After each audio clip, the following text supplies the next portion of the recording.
आले किती गेले किती उडून गेले भरारा, संपला नाही आणि संपणारही नाही माझ्या शिवरायांचा दरारा.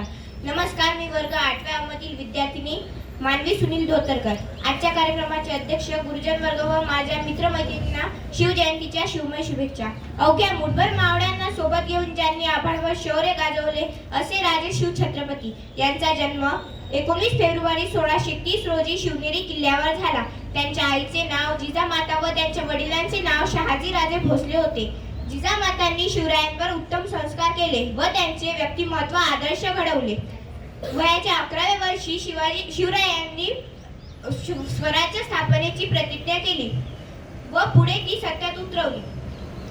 गोर गरिबांवर अन्याय अत्याचार करणाऱ्यांचा चोख बंदोबस्त केला. शिवाजी महाराजांनी सर्व धर्मांना समान मानले. शेतकऱ्यांच्या गवताच्या काडीलाही धक्का लागू नये म्हणून ते झटले. स्त्रियांचा आदर केला. शिवाजी महाराजांचे विचार व कार्य शब्दात मांडणे अपुरे आहे, म्हणून मी एवढंच म्हणेन, शब्दही पडतील अपुरे अशी माझी शिवरायांची कीर्ती. शब्दही पडतील अपुरे अशा माझ्या शिवरायांची कीर्ती. राजा शोभून दिसे जगती असा तो शिवछत्रपती. धन्यवाद.